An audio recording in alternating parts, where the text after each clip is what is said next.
espectacular los cambios que se están haciendo acá en El Salvador. Para usted también hay un cambio enorme, porque usted es conocido como abogado de derechos humanos, sí, y ahora como vicepresidente desde el comienzo. Era abogado también que defendía, era partidario de FMLN, y ahora está al otro lado. no, ¿Cómo estamos del mismo lado, no se está? equivoque. A ver, Porque cuéntame. también Nayib viene del FMLN. Yo nunca estuve en el Sí. FMLN en el partido. Ah, ya. Yo estuve cuando el FMLN era un frente guerrillero, que es una cosa. Es decir, era 5 organizaciones. El FMLN no era una sola, eran 5 organizaciones. Sí. Una de ellas se llamaba Resistencia Nacional, que era Sí. la que yo pertenecía. La otra era el Ejército Revolucionario del Pueblo. Sí. Esas 2 organizaciones se retiraron del FMLN cuando el FMLN entró al gobierno. Yeah. O sea, toda la corrupción que tuvo el FMLN durante los 10 años que gobernó, nosotros no tuvimos nada que ver con ese FMLN, que era un partido político corrupto. Bueno, sus 2 últimos presidentes están en Nicaragua, Sí. que fueron allá y se llevaron más de $500 millones. Mauricio Funes se llevó 350 y Sánchez Cherén 183 millones. Ese es el FMLN, que Sí. nosotros no estuvimos ahí. Yeah. Yo estuve en la guerra, En la defendiendo presos políticos, Sí. jugándonos la vida Sí. para ir a rescatarlos. Tuve que ir a la Guardia Nacional a Sí. sacar prisioneros. Sí, sí, sí. Algunos de los diputados, diputadas sobre todo, algunas mujeres que en esa época eran jóvenes combatientes, yo las saqué de la cárcel, ya estaban casi condenadas a muerte. Pero esa parte de la lucha contra la dictadura militar de la época no tiene nada que ver con los 10 años que gobernó el FMLN, que Sí. además de la corrupción esta enorme, bueno, solo los 2 presidentes fueron 500 millones, el presidente de la Asamblea Legislativa, Sigfrido Reyes, está Sí. ahora en México, se llevó otros millones. Los otros 2 Bueno, en Nicaragua. entonces, ese FMLN no tiene nada que ver con nosotros. Yeah. Y lo que estamos ahora siempre es, y eso por eso estoy en este gobierno, salimos a defender los derechos humanos de la población que estaba siendo agredida Sí. por las pandillas, las estructuras criminales. ¿Sabe cuánto es el reporte del Instituto de Medicina Legal de 2009 a 2019? O sea, 2009 a 2019 son los 2 gobiernos del FMLN. Mauricio Funes ganó en el 2009 y Sánchez Cherén en el 2014. En esos 10 años, el informe de Medicina Legal es, hubieron 41,000 asesinados. 41,000 salvadoreños asesinados. Bueno, The Guardian, en Londres, publicó en el 2015, El Salvador, la capital mundial del homicidio. Agosto 2015. Ese mes, ese solo mes, se asesinaron 900 salvadoreños. O sea, 30 salvadoreños cada día. O sea, cada hora se mataba más de un salvadoreño. Ese es el país que heredamos nosotros. Sí. Corrupción y violencia y ataque contra la población. Entonces, cuando este Estado, este gobierno, declara la guerra a las pandillas, lo hace basado en el derecho internacional humanitario. Sí. Se llama el jus ad bellum, es el derecho a la guerra, Sí. que además de un derecho es un deber que tienen los estados para salir a defender su población o su territorio cuando es atacado. Claro. Es decir, Sí, o sea, en derecho internacional humanitario, pero los 4 convenios de Ginebra, que son las leyes de la guerra, o sea, el jus in bello, hay jus in bello, derecho en la guerra, y el jus ad bellum, que es el derecho a la guerra. En el jus in bello hay un artículo 3, común a los 4 convenios, que regula los conflictos no internacionales, o sea, Sí. como lo que teníamos acá. La población nuestra estaba siendo atacada por las estructuras criminales, 41,000 asesinados en 10 años, Sí. es una cifra que no se dan ni países en guerra. ¿Y qué hacían los gobiernos de esa época? Estaban en colusión con las pandillas. Están los videos y los juicios en los tribunales contra el ministro de Gobernación del FMLN, que se llamaba Valencia, Aristide Valencia, que está negociando con una pandilla y le está ofreciendo $10 millones. Hay otro video donde está el alcalde de San Salvador, que era de Arena, que está preso ahora, Ernesto Mason, que está con montañas de billetes dándole a otra pandilla. O sea, los dos partidos tenían sus negocios con las dos pandillas. Entonces, esto nunca se iba a terminar si no entraba alguien, como el presidente Bukele, que no tenía negocios con ninguna pandilla y que no estaba vinculado ni yo a ese pasado, ni Arena. Y existían estas acusaciones, inclusive que venían del State Department cuando comienza el gobierno Bukele, que había unos... ¿Qué dice usted, referente? Lo que digo es que empezaron los dos partidos, tanto Arena como el FMLN, cuando fueron derrotados en el 2019 y ganó el presidente Bukele, entonces ellos activaron sus órganos de difusión y tienen gente en Washington, gente en Europa, y empezaron a decir que el presidente Bukele era un dictador, que estaba violando los derechos humanos. Cuando decretamos el estado de excepción en el 2022 y empezamos a capturar, tenemos 82,000 pandilleros capturados, empezaron a decir que se estaban violando los derechos humanos. Bueno, una ONG dijo que hay 30,000 inocentes detenidos, y le dice el presidente, ¿y dónde sacó esa cifra? Si son los jueces los que dicen quién es inocente y quién no. Pero los procesos se están dando en los tribunales, los juicios se están dando. Ayer se juzgó una clica de 612 miembros en un solo proceso. O sea, este país le está dando al mundo una nueva forma de derrotar las estructuras criminales usando los mecanismos de la ley, usando el Estado de Derecho, porque todas las acciones que estamos tomando tienen una base. Primero, la Constitución nos habilita a decretar el estado de excepción y se prorroga cada 30 días.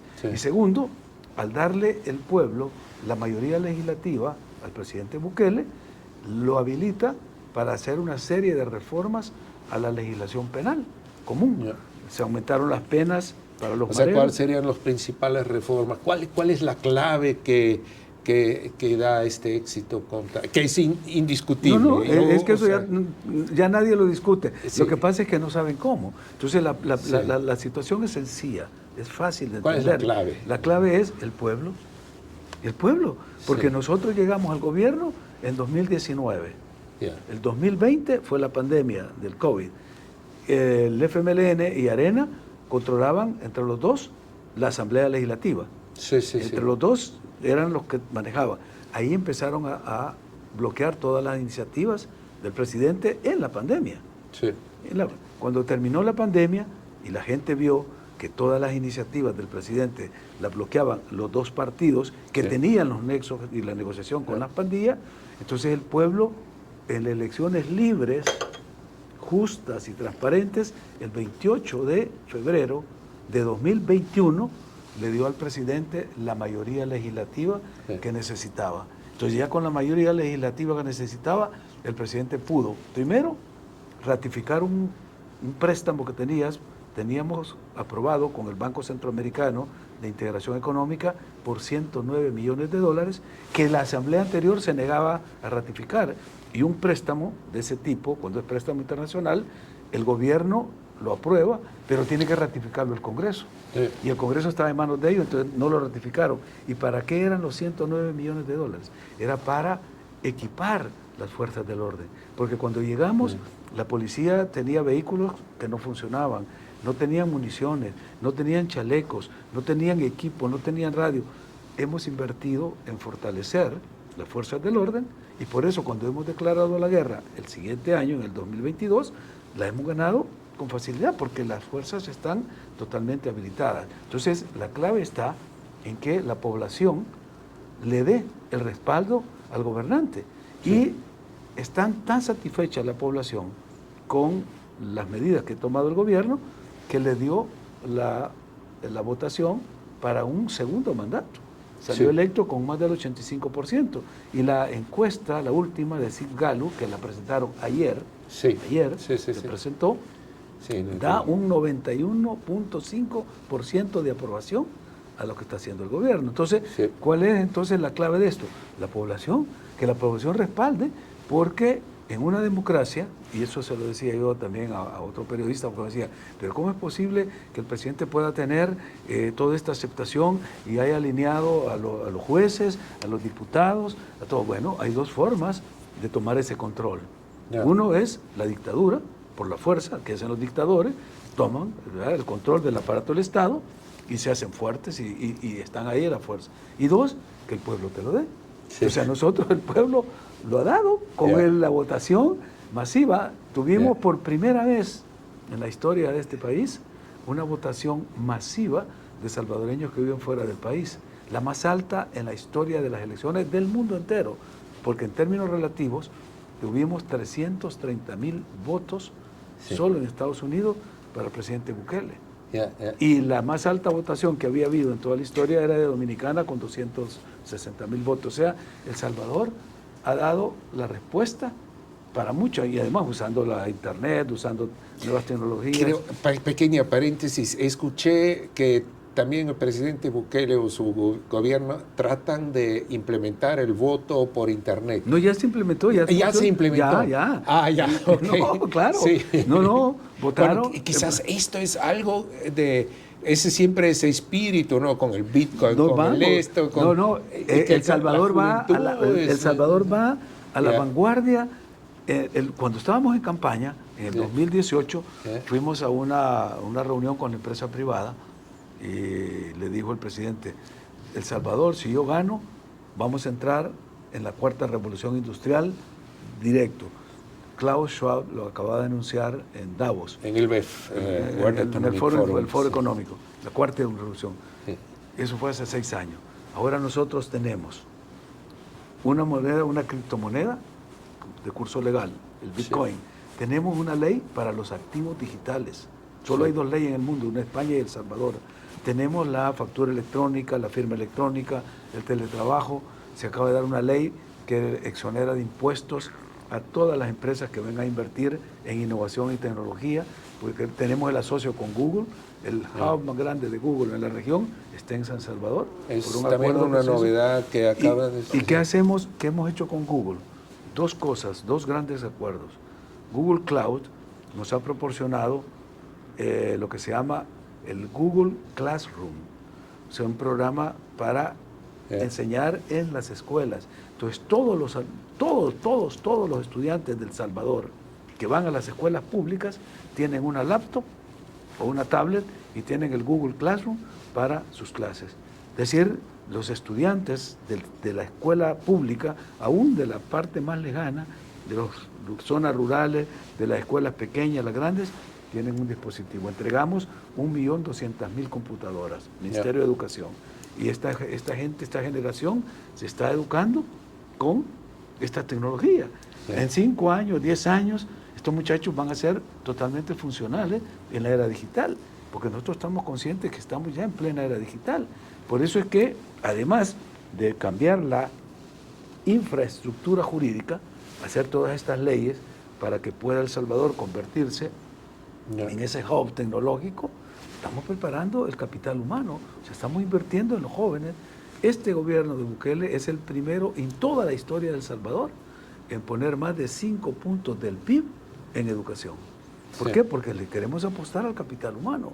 Tenemos, hoy en la tarde recibo al cónsul que nos ha regalado 250,000 becas para el aprendizaje de inglés en las escuelas. Entonces va a ser un país totalmente funcional, con jóvenes educados y alfabetizados con el Google Classroom, hablando inglés.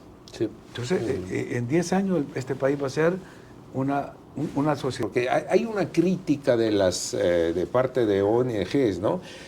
Hay cuántos inocentes hay que están presos. Está bien que metemos todos los delincuentes presos, pero según ellos, una cifra que nosotros no lo puedo corroborar tampoco, pero que puede haber inocentes en las prisiones también por el estado de emergencia. Claro, ¿no? Yo lo he dicho públicamente. Nosotros, primero digo, no hay ninguna obra humana perfecta. No hay. Lo perfecto es enemigo de lo bueno. Nosotros estamos haciendo algo bueno, muy bueno. Entonces, si queremos perfección, nunca se va a alcanzar. Yeah. Entonces, ¿qué hemos hecho? Ir reduciendo los márgenes de error Sí. y los errores que se han cometido, porque Sí. ha habido abusos de autoridad, Sí. de agentes, de policías, de soldados. Hay más de 25 policías procesados por eso, soldados presos, porque Yeah. se creó una oficina de quejas en la policía para denunciar cuando hay Yeah. capturas ilegales, cuando Yeah. hay violación de derechos humanos, es decir, Yeah. hay una oficina para eso, pero no andamos capturando a quien se ocurra, hay un protocolo Yeah. para capturar a una persona. Y eso de, usted dice que sería un mito eso de la cuota que se No, le... ese es un invento, que hay una cuota que tiene que reunir. O sea, tanto eso gente. lo puede incluir. Eso es lo que la oposición se inventa. No, los Yeah. presos, las personas detenidas, Yeah. inocentes, Yeah. salen libres. Yeah. Ellos no dicen cuántos han salido libres, ¿verdad? Yeah. ¿Sabe cuántos han salido libres? Usted me lo 8.000 dice. personas. 8.000. 8.000. Entonces, De 82.000. Yeah. ¿Cuál es el margen ahí? Como 90%, 92% de efectivo y 8% de error. sí, Entonces, sí. ¿la operación está bien o está mal? Sí. O sea, bueno, Tiene- si se salva una vida... Se salvan, que es la otra parte. Al Sí. presidente Bukele le hicieron esta pregunta, porque se la hizo un periodista, le dijo, mire, pero dice una ONG en Washington, Human Rights Watch o Amnesty International, de que usted tiene preso al 1% de la población, Sí. 80.000, ¿no? Y le dice él, ¿y por qué no lo ve al revés? Aquí Sí. estaba prisionero el el 90% de la Sí, sí, población. Hemos liberado Sí, el sí. 90%, porque ahora la gente anda libre en la calle. Si usted va, anoche estuve yo en el centro de la ciudad, era la 1 de la mañana y la gente caminando como que estaba en Madrid, Sí. como estaba en cualquier parte. Sí, O sea, sí. las bandas, las pandillas, no solo mataban, bueno, tenemos el informe de medicina legal, ¿no? Que es el instituto donde se registran todos los Torturados, fallecimientos, más de 41.000. Pero eso no es todo, porque ahí no están las violaciones a las niñas. Si un pandillero le gustaba a una niña, decía, trae a esta niña, y le llamaban jaina. Entonces eran esclavas sexuales. En la colonia, entonces los padres lo que hacían que las mandaban fuera porque el jefe de la Mara quería a la niña. Entonces, eso eran las violaciones. Luego las extorsiones. La gente para entrar a su casa, a su colonia, tenía que pagar una cuota para salir, tenía que bajar el vidrio, la renta, bueno. Pero otra cosa que es un derecho también humano, el derecho a la propiedad. Si el jefe de la pandilla o un pandillero le gustaba su casa, decía, tenés 24 horas y te vas. Si no, lo mataban. Solo en un barrio que se llama La Campanera, en Soyapango, hemos devuelto 3.500 viviendas a sus dueños. Y a nivel nacional hemos devuelto más de 8.000 viviendas que habían sido usurpadas por estas estructuras. La gente se había ido, algunos ya no regresaron, otras casas están destruidas y son casas que las financiaba el Estado, del Fondo Social para la Vivienda. Entonces, la ministra de Vivienda, he hablado con ella varias veces, me dice, mire vicepresidente, tenemos 10 casas que las personas que vivían ahí se fueron para Estados Unidos o se fueron, ya no quieren regresar. Entonces se las vamos a ofrecer a otras familias. O mire, esta casa ya no tiene ventanas, paredes, los servicios sanitarios, o sea, eso la destruyeron. Entonces, pero hay una persona que la quiere comprar como un lote y él la va a reconstruir, le vamos a dar financiamiento. O sea, estamos devolviéndole también la dignidad a la persona de tener su propiedad. Y la recuperación de los espacios públicos. Si no ha ido usted, le recomiendo que vaya a ver un cubo. ¿No ha visto los cubos? No. ¿No sabe qué es un cubo? Explícame. El cubo es Centro Urbano de Bienestar y Oportunidades. Sí. CUBO, cubo. Okay. Hemos hecho ya como 40. El primero lo financió la Unión Europea, en una de las zonas más calientes, donde las pandillas controlaban eso. Entonces son espacios donde hay biblioteca, hay videojuegos, hay internet, hay salones para hacer ejercicio, para bailar, hay cabinas de grabación, todos tienen la misma estructura. Pero ¿cuál es el mensaje de los cubos? Además, primero, de abrir un espacio público para la comunidad, porque ahí llegan los jóvenes a hacer sus tareas, llegan a jugar videojuegos, incluso hay espacios para niños pequeños, lúdicos, se dice, para juegos, bibliotecas, hay de todo. Era decirle a la pandilla, aquí ustedes ya no vuelven.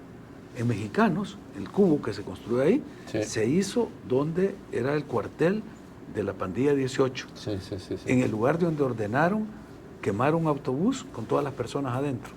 Que ese hecho muy Sí, conocido, quemaron el bus con la gente dentro, ahí. Hecho emblemático. Ahí hemos construido un cubo. Y le pusimos el nombre de un joven que era un líder comunitario que lo mataron las pandillas. Entonces, ahora la gente, en vez de tener miedo a la zona, es un espacio que la comunidad aprecia.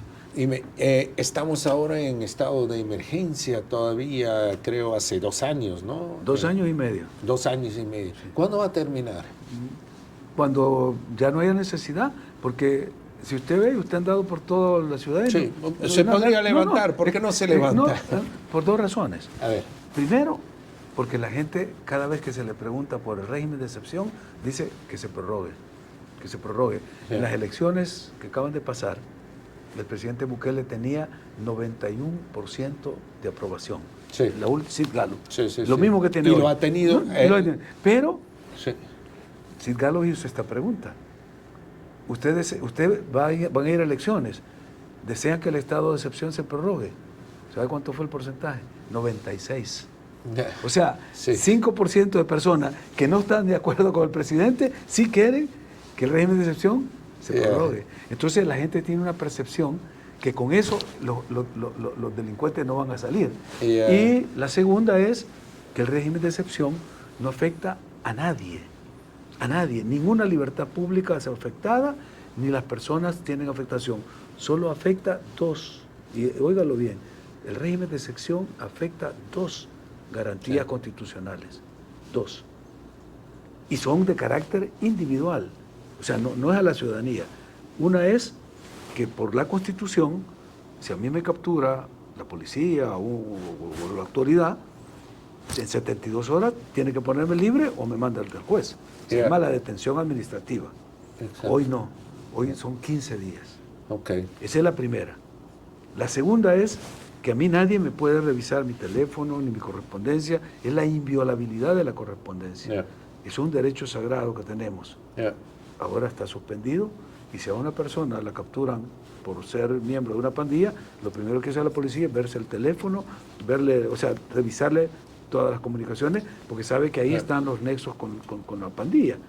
Son las únicas 2. Yeah. Pero además, solo se aplica a los pandilleros. Yeah. O sea, si a una persona común, en estado de ebriedad, agarró la pistola y mató a 2 personas, en el estadio se pelearon y mató a alguien, a ese le aplica el derecho común.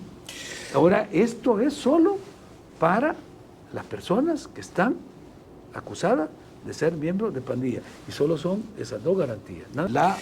Pero a mí me dice que todavía la lucha sigue.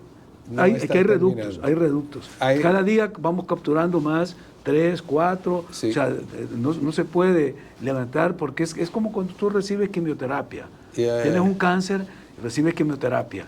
¿Verdad? Entonces de ahí dice, bueno, mire, ya el cáncer ya lo controlamos. Pero hay algunas células que si no las atacamos, puede volver. Entonces, ahora, el peligro también que se usa, el lawfare, ¿no?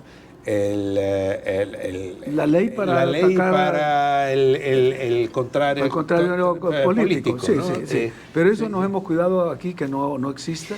Pero ¿cómo? Sí, yo creo que ese es un problema especialmente en todo el mundo, pero especialmente en América Latina. La lucha contra la corrupción dentro del sistema. El presidente, le voy a decir lo que dijo el presidente, porque está grabado y se ha difundido mucho. Cuando íbamos a pedir permiso para poder ir a la campaña, 6 meses antes, reunió a todo el gabinete. Aquí está, hay un salón a la vuelta, grande. Y les dijo, el vicepresidente y yo, dijo, vamos a elecciones. Nadie más de ustedes. Y ustedes se quedan en el gobierno. Pero no crean, porque yo me voy a ir, no voy a estar vigilando. Sí. Y todos los que están aquí, digo, son miembros del órgano ejecutivo, o sea, del ministro, viceministro, directores, también como 104 funcionarios. El único que no es del gobierno es este señor, estaba el fiscal general. Y le he pedido que venga porque quiero que investigue a todos el gabinete. Y no importa quién salga involucrado, se va a ir. Y aquí nadie tiene asegurado el cargo. El que ha hecho bien su trabajo, y yo creo que puede continuar, lo voy a nombrar el próximo gabinete. Si ha hecho mal su trabajo, se va a despedir. Y si ha cometido un delito, se va preso. De esa fecha ahora hay 4 funcionarios presos.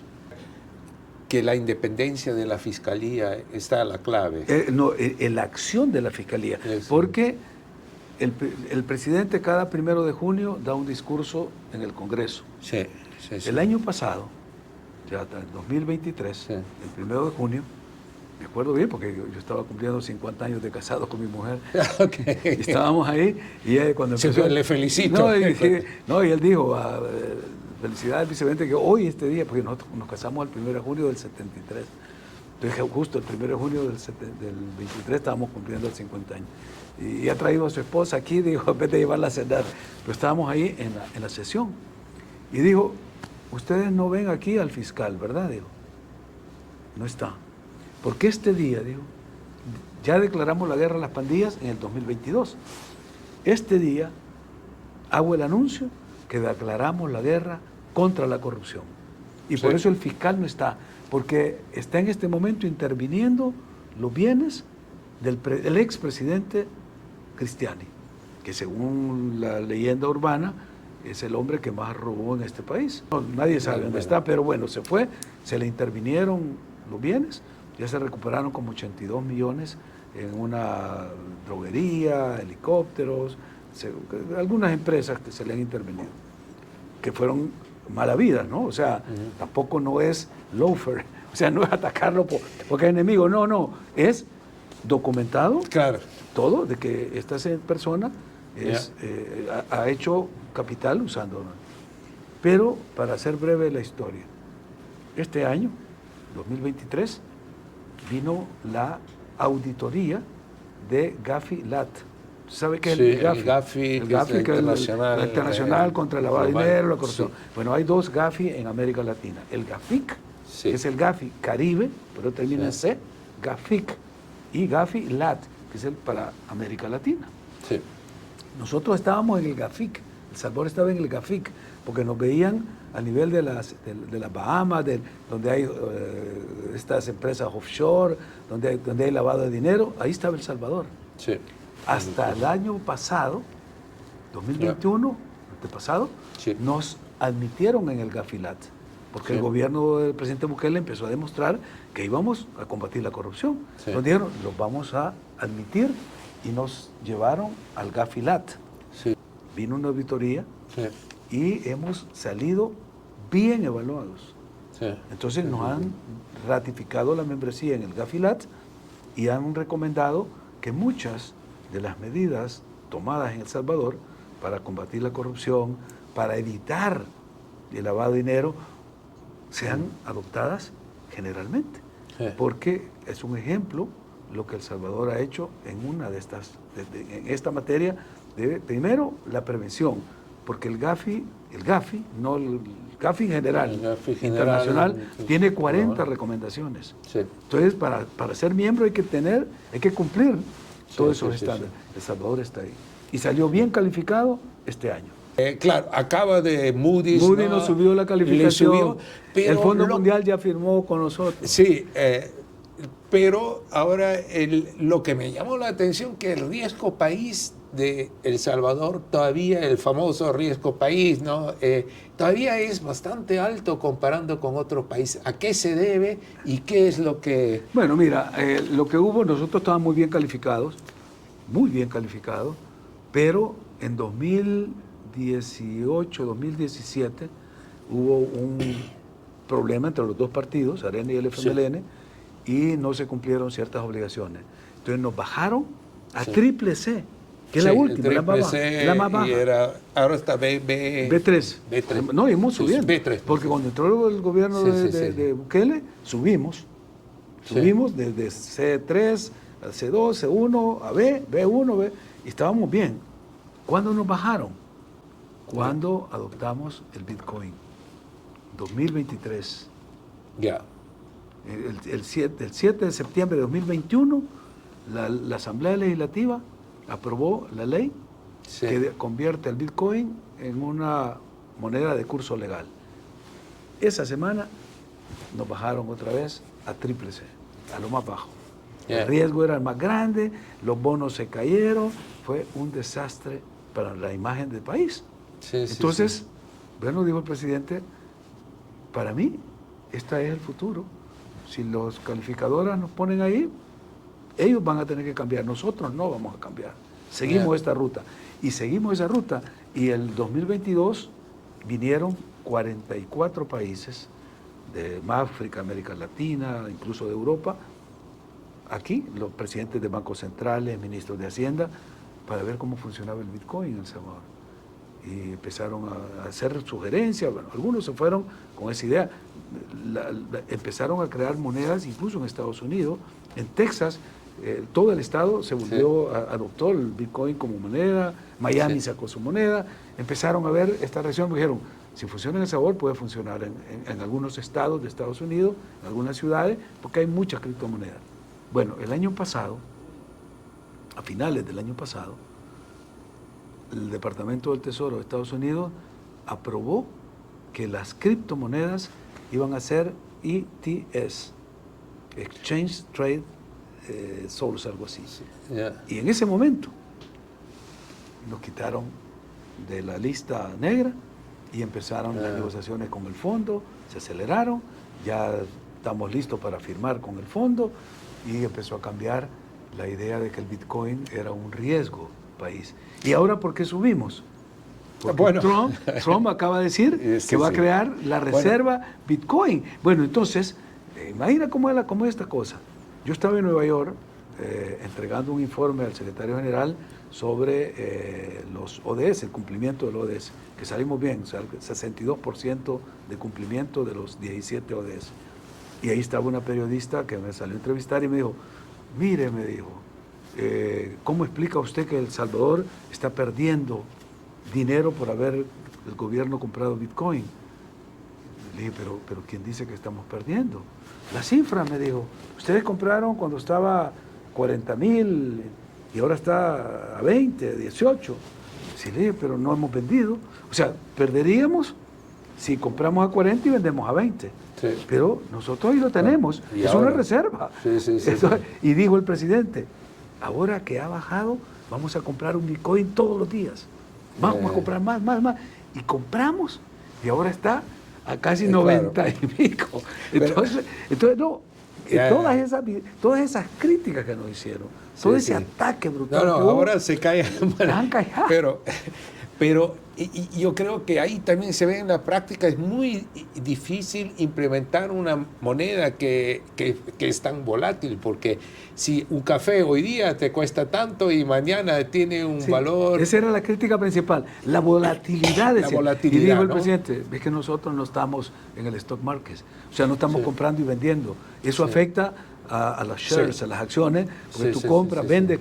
No, nosotros esto es una reserva. Esto lo vamos a tener y no se va a tocar hasta dentro de 10, 15 años.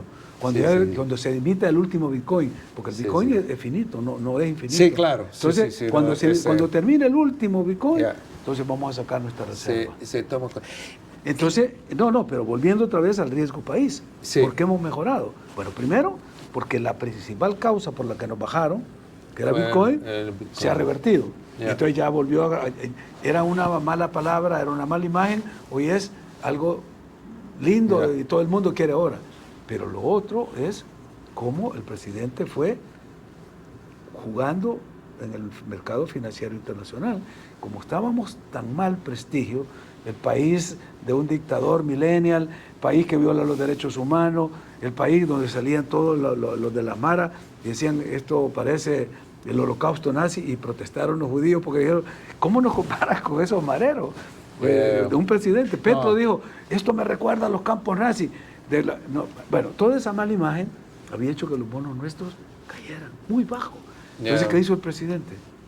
Dijo, nosotros vamos a comprar nuestra deuda. Sí. Y lo dijo en el 2022, cuando estábamos en lo peor, por el régimen de excepción, por todo.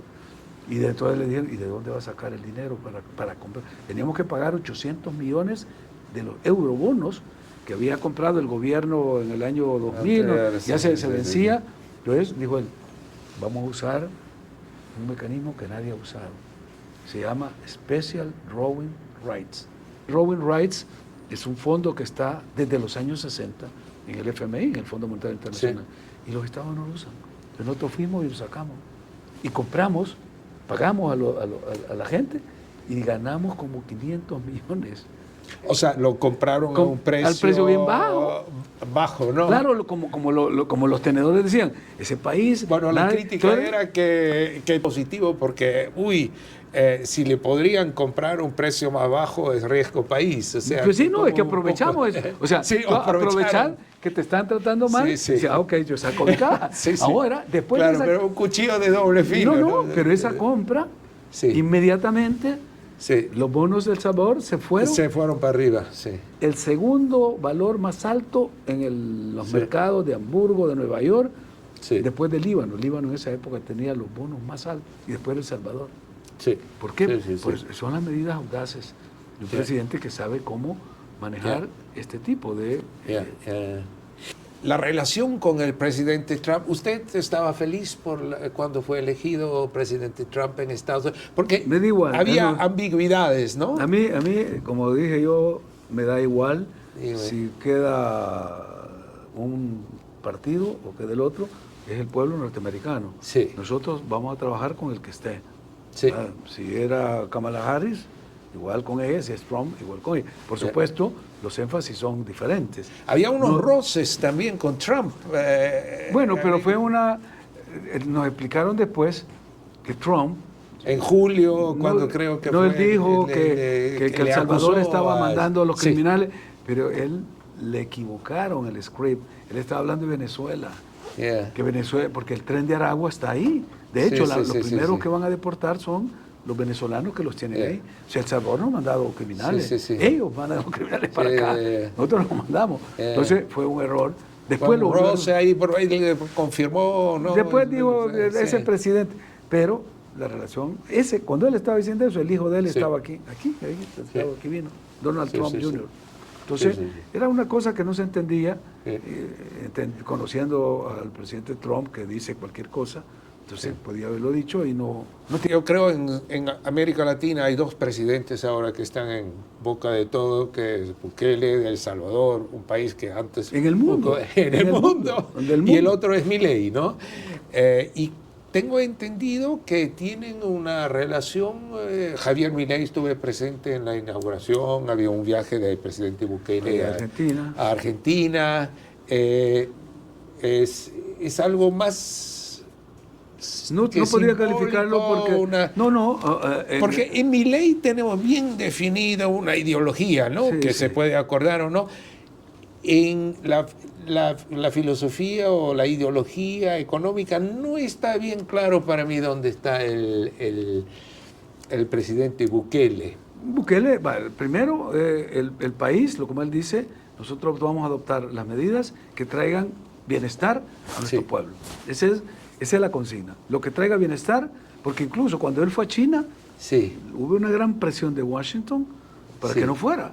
Digo, ¿por qué? Si la relación con China, el país nos va a beneficiar. Bueno, ahí tenemos ya los beneficios. La biblioteca bellísima que hicieron, el estadio que están construyendo, todas las plantas de tratamiento en el lago de Ilopango. Es decir, una colaboración de China con fondos no retornables, una donación. Pero igual... me mandó, yo fui a Rusia, a la Feria de San Petersburgo, para ver, demostrar. O sea, no queremos tener ataduras ideológicas. O sea, por eso cuando la OTAN y los Estados Unidos pidieron que condenaran a Rusia por la invasión a Ucrania, el presidente dijo, no, nosotros no nos abstenemos. O sea, Usted tiene un presidente que no está vinculado a ideologías. Sí. Es un presidente que tiene ideas. Sí. Y eso es lo que yo he dicho siempre. Si ustedes quieren conocer a Bukele, no traten de ponerlo en una ideología. Les pueden decir que él viene de la izquierda porque estuvo en el FMLN, fue alcalde 2 veces del FMLN, Sí, en un pueblo sí, pequeño sí. y luego en la capital. Pero sí. se salió de ahí porque no le gustó la corrupción que había en ese partido. Sí, sí, Entonces, sí. él lo que tiene ahora son ideas. Sí. Yo sí tengo ideología, yo vengo de otra escuela, ¿verdad? Incluso yo trabajé con los demócratas por Sí. más de 10 años en todo el mundo, en África, estuve en Haití, en Haití. Sí, sí, Estuve sí, impresionante. 8 años trabajando Sí, sí, sí. con los Leí demócratas. un poco su currículum. Entonces, yo tengo mi definición, está claro, pero yo no defino la política internacional, Sí. la define el presidente. Sí. Sí, hay un dicho que dice el poder corrompe, Y el poder absoluto corrompe totalmente. Correcto. Exacto. Y entonces, sin poniendo en duda que el gobierno que sea íntegro, que sea, pero ¿cómo se garantiza los checks and balances? ¿No? Ujú. Porque creo que es el principio que algo Sí. que, Es básico. que con una popularidad tan enorme, ¿no? Sí. Bueno, de vuelta, y él lo dijo, se acabaron las intermediaciones en la sociedad. Sí. Es directo con la población. Sí. Entonces, si el presidente empieza a hacer un mal uso de esta confianza que le ha dado el pueblo, del poder que el pueblo le ha dado, el pueblo en unas elecciones se lo va a ir restando, se lo va a quitar. Eso es una cosa del ABC de las democracias liberales. Sí. Es decir, que vamos a elecciones y ahí se castiga o se premia. Sí. Al que ha hecho bien, se le premia y se reelige. Al que ha hecho mal, se le castiga y sale. Aquí tuvimos eso aún en los periodos más terribles de la posguerra, cuando estaban los dos partidos. El partido de derecha, que era Arena, estuvo durante 20 años, 4 gobiernos. Y se le premiaba, porque veníamos saliendo de la guerra y ellos habían vendido la idea de que iban a desarrollar el país, porque eran empresarios, que eran la gente que manejaba las empresas, los bancos, pero salió una corrupción. Bueno, se robaron el país. Las pensiones, los teléfonos, o sea, todas las empresas más productivas del Estado las privatizaron y se lo borraron. ¿Qué hizo la gente? Los quitó y puso al otro partido, Sí. que era el FMLN, el partido de izquierda, pensando que hoy vamos a corregir. De repente los checks and balances. Los ¿no? checks O and sea, balances. Decíamos que hay 2 tipos de checks and balances. Sí. Los institucionales, formales, que es Sí. la separación de poderes, Sí. que supuestamente es para que ningún poder pueda sobreponerse a otro, Sí. pero que tienen que colaborar. Entonces aquí se había entendido el check and balance como la oposición de un poder a otro. Aquí incluso Sí. se quiso reeditar la experiencia de Estados Unidos Sí. cuando hubo una Corte Suprema de Justicia con una sala de lo constitucional que empezó a modificar las Sí. políticas del Ejecutivo desde las sentencias judiciales. Sí, Entonces sí. se creó un conflicto de poderes. Entonces aquí se pensaba que el check and balance era que un poder no dejara trabajar al otro. Lo que se ha logrado, y está en nuestra Constitución, es que los 3 poderes, guardando su separación de funciones, trabajen en armonía. Y eso Sí. es lo que ha logrado el presidente Bukele. Y me lo preguntaban hoy en la mañana en una entrevista, que te lo voy a mandar. Me decía, ¿y cómo es que se alinearon los astros para que estos 3 órganos estén alineados? Entonces le dije, porque el astro más grande es el pueblo. Y tú tienes, como le decía antes, 2 formas de poner todo en una sola sintonía, en una frecuencia. Mediante la fuerza, un dictador que toma el poder por la fuerza y pone a todo el mundo bajo su control y los alinea a todos. O por la vía democrática, que el pueblo te da esa facultad, que es lo que ha recibido el presidente Bukele. Una asamblea legislativa que la ganó en el 2021, lo que hablábamos, cuando se ganó la mayoría y salieron los 2 partidos de la asamblea, quedaron reducidos a una mínima expresión. Sí, claro. El FMLN quedó con 4 diputados. Bueno, en estas elecciones de este año, de febrero de este año, ¿sabe cuántos diputados sacó el FMLN? Cero, ni uno. Sí. Ni una alcaldía. Arena, creo, tiene de 2. tiene. Entonces, Eso se lo ha dado el pueblo. Sí, sí. Entonces, eso está fuera de entonces, duda, ¿no? Pero es que a veces yo pregunto, ¿debería inventarse algo? No, eso lo hicieron. ¿Sabe quién hizo eso? En Estados Unidos, el siglo pasado. Era tan grande el poder del Partido Republicano que no tenía contendientes. Entonces crearon un partido para tener oposición. Sí. Entonces aquí todavía no hemos llegado a eso. Es como si quieres jugar un partido de fútbol. Tenés que tener otro contendiente. Yo he dicho eso. Me da miedo tener tanto soporte, es tanto capital político que se puede desperdiciar. Pero hay que tener siempre esa... Porque como siendo demócrata, para mí la fortaleza y la esencia de una democracia es la pluralidad, la diversidad, el pluralismo. Y ahí es donde se construye el consenso. Entonces, estamos ante eso. Pero eso es el desafío a los que estamos enfrentando. Bueno, señor vicepresidente, mucho gusto. Le deseo toda la suerte en su tarea.